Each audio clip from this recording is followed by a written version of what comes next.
Amara's twin sister, Kesi, pressed her trembling hand against the hospital window, her reflection barely visible in the glass.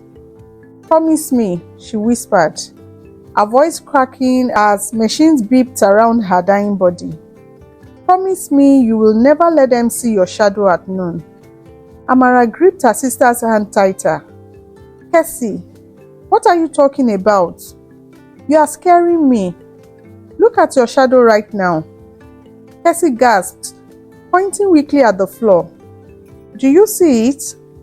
Do you see how dark it is compared to everyone else's?" Amara glanced down. Her shadow was indeed darker, richer, almost alive compared to the pale grey shadows of the nurses walking by. "You were never meant to live, Amara," Kesi whispered, her eyes rolling back. "I was supposed to absorb you in the womb, but you took my strength instead. And now she's coming for what is ours." Before Amara could ask who she was, the machines flatlined. Kesi was gone, leaving Amara with a chilling secret she couldn't understand. 6 months later, Amara returned to her ancestral village of Mbanza in the heart of Congo, carrying her sister's ashes as her grandmother had requested. The village sat nestled between ancient baobab trees and the mighty Congo River, where the old ways still held power over the people. Amara had been born here 22 years ago, along with her twin sister Kesi, but their parents had moved to the city when they were infants. Now, standing in the red dirt courtyard of her grandmother's compound, she felt like a stranger in her own birthplace. Her grandmother, Mama Nyota, emerged from the shadows of the mud brick house. At 75, she moved with surprising grace, her silver hair braided with cowrie shells that clicked softly with each step. But what struck Amara most was how Mama Nyota's shadow seemed wrong. Too short for her height, too pale for the bright African sun. "Amara, my child," Mama Nyota said, embracing her. "You have grown so beautiful, just like your sister was." The villagers gathered around, offering condolences and studying Amara with curious eyes. She noticed how they whispered among themselves, pointing not at her, but at the ground where her shadow fell. "Why does everyone keep looking at my shadow?" Amara asked her grandmother that evening as they sat by the cooking fire. Mama Nyota's staring slowed. "In our culture, shadows tell stories, child. They reveal truths that the eye cannot see." "What truth does mine tell?" "That you are special," Mama Nyota replied carefully. "Very special indeed." Over the following days, Amara began to notice disturbing patterns. Children in the village would play happily until a shadow fell across them. Then they would suddenly become lethargic, their own shadows growing fainter. Adults would complain of exhaustion after talking with her in direct sunlight. Most unsettling of all, she started experiencing vivid dreams where she could see through her dead sister's eyes. In these dreams, Kesi was trapped in a dark place, screaming warnings that Amara couldn't quite understand upon waking. One morning, while fetching water from the village well, Amara encountered Papa Mukendi, the oldest man in Mbanza. His weathered face creased with concern as he studied her approach. "Your shadow," he said without preamble. "It seems wrong." Amara looked down. In the harsh morning light, her shadow did seem to shift independently, reaching toward Papa Mukendi even as she stood still. "What do you mean?" she asked. Papa Mukendi stepped back. "Child, has anyone told you the story of the shadow twins?" "Shadow twins?" The old man glanced around nervously before speaking in hushed tones. Sometimes when twins are born, one is meant to be a shadow child, a spirit that gives strength to the living twin. But if the shadow child refuses to pass on, if she clings to life, she becomes something else, something that feeds. Amara's blood ran cold. What does she feed on? The life force of others, through shadows. The shadow child grows stronger while the living twin becomes a vessel, unknowingly draining everyone around her. Papa Mukendi's eyes darkened. Your sister, Kesi, she was a shadow child, but somehow you absorbed her power instead. Now she exists in your shadow, growing stronger, waiting. Waiting for what? To reclaim her rightful place, to switch positions with you. That afternoon, desperate for answers, Amara searched through her grandmother's belongings while Mama Nyota was at the market. Hidden beneath old photographs, she found a leather-bound journal written in her grandmother's handwriting. The entries began 22 years ago, the day of Amara and Kesi's birth. The shadow child chose wrong. She should have taken Amara's place, but instead, Amara consumed Kesi's shadow essence. The midwife says Kesi will be weak her whole life, while Amara will be unnaturally strong. But shadows have memory. They seek balance. We must watch them both carefully. Amara's hands shook as she read further. Kesi grows weaker each year while Amara thrives. The village elders say this is dangerous. A shadow displaced creates hunger in the spirit world. When Kesi dies, her shadow self will try to reclaim what was taken. Amara must never know the truth, or the shadow will use that knowledge as a bridge. The final entry was dated just 1 week ago. Kesi has passed. The shadow child is free now, unbound by her living twin's weak body. She will come for Amara soon. I must prepare the ritual to separate them or we will lose them both. That evening, Amara confronted her grandmother. I know about the shadow twins. I know what Kesi was. Mama Nyota's face crumbled. Child, you were not supposed to find out. Knowledge gives the shadow power. As if summoned by those words, the temperature in the room plummeted. Amara's shadow began writhing on the wall, stretching and contorting until it formed the distinct silhouette of her dead sister. Hello, sister, Kesi's voice echoed from the shadow, cold and bitter. Did you miss me? Amara stumbled backward. Kesi, but you are dead. The shadow Kesi laughed, a sound like breaking glass.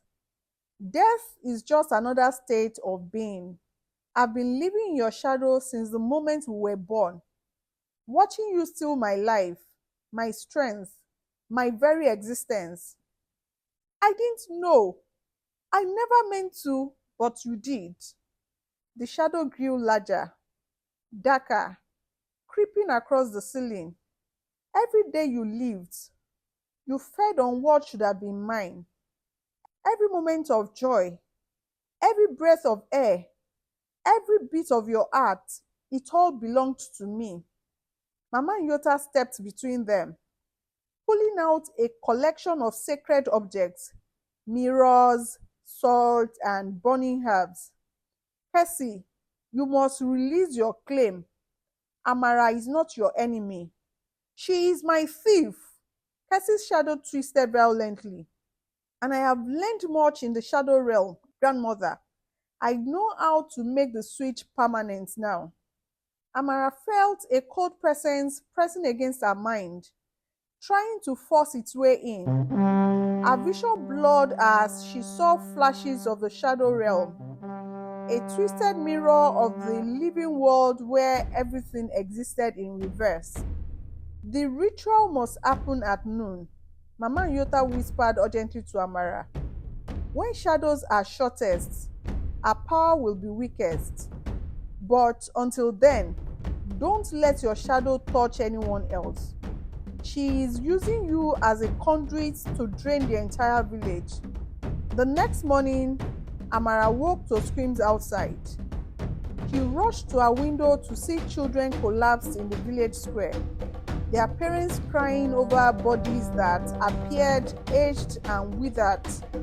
In the center of it all, Amara's shadow stretched impossibly long in the early morning light, touching each victim. She is feeding, Mama Yota said grimly, joining Amara at the window, preparing for the final transfer. We must act now. They gathered the necessary items for the separation ritual. A mirror that had belonged to Amara's mother, salt from the ancient mines, and water from the river where the twins had been baptized. But as they prepared to leave for the sacred grove, Kesi's voice filled the room. You cannot stop what was always meant to be, grandmother. I have grown too strong. The shadows in the room began moving independently, reaching for Amara like grasping fingers. She dodged them, but each near miss left her feeling weaker, as if something vital was being pulled from her core. The mirror, Mama Yota shouted. Use the mirror to reflect her back. Amara grabbed the ancient looking glass and held it toward her shadow. Immediately, Kesi's form appeared in the reflection, no longer a dark silhouette but a fully formed figure with glowing eyes and reaching hands. Clever, Kesi is from beyond the mirror. But mirrors work both ways, sister. Suddenly, Amara felt herself being pulled toward the glass. The reflection showed not her own face, but Kesi's, smiling triumphantly. Don't let her switch the reflection, Mama Nyota warned. If your image becomes hers in the mirror, she will take your place in the living world. Amara fought against the supernatural pull, but she could feel her life force draining away.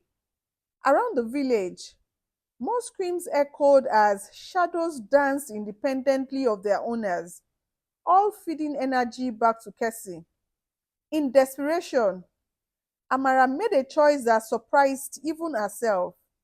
Instead of fighting the pull, she embraced it. If you want to switch places so badly, she called out to her sister, then let's both cross over together. What are you doing? Mama Yota screamed. Amara stepped into the mirror. In the shadow realm, everything was reversed. The sky was black, the ground was white, and Amara could see the true forms of all the shadows that had ever existed. Kesi stood before her, no longer a shadow, but solid and real. You fool, Kesi snarled. Now I can take your body and leave you trapped here forever. Maybe, Amara said calmly, but you made one mistake. What mistake? You assumed I came here to fight you. Amara opened her arms wide. I came here to give you what you really want. Kesi paused, suspicious. What? A choice. You can take my life and return to the living world, where you will spend eternity hungry for shadows that will never satisfy you. Or, Amara gestured to the shadow realm around them. You can stay here where you belong, where you are powerful and complete. For the first time since her death, Kesi looked uncertain. This place, it is not real life, isn't it? Amara asked. Look around. You are not a shadow here. You are not weak or dying. You are exactly what you were meant to be. Why would you want to go back to a world where you would always be fighting your true nature? Kesi looked at her hands, solid and strong in this realm. But the living world, will always reject what you have become. You know that. Deep down, you know that is why you were so hungry. Not because I stole your life, but because the life you were trying to steal was never meant for you. Tears began flowing down Kesi's face. I wanted to leave. You are leaving. Here, this is your kingdom, Kesi. Why settle for being a parasite in mine? In the distance, they could hear Mama and Yota chanting the separation ritual. The mirror began to crack, threatening to trap them both. Choose quickly, Amara urged. Stay here as a queen or return as a shadow forever hungry. Kesi looked around the shadow realm one more time, then at her sister. If I stay, will you visit me sometimes? How? Dreams, meditation, the space between sleeping and waking. I won't be able to cross over, but you could learn to cross back. Amara smiled. I would like that. As the mirror shattered, Amara felt herself pulled back to the living world. She landed hard on her grandmother's floor, gasping for air. Outside, the screaming had stopped. Children were sitting up, color returning to their faces. Mama Yota helped her stand. Is she? Amara looked at her shadow. It was normal now, proportional, gray, and most importantly, our own. She is home, Amara said simply. That night, as Amara prepared for sleep, she whispered to her shadow, Good night, sister. And from somewhere between dreams and waking, she heard Kesi's voice, no longer bitter or angry, but peaceful. Good night, Amara. Thank you for helping me find where I belong. Some say that in the village of Mbanza, if you know how to look, you can still see Kesi dancing in the shadows at twilight, not as a hungry spirit, but as a guardian, protecting the boundary between the living world and the realm of shadows. If you enjoyed this tale of shadow twins and the bonds that transcend death, hit that subscribe button and ring the notification bell. Tell me in the comments, have you ever felt like you were living someone else's life? What would you do if you discovered your shadow had its own consciousness? Drop your thoughts below and let me know what other African supernatural stories you would like to hear. See you in the next one, where we'll explore another mystery from the Heart of Africa.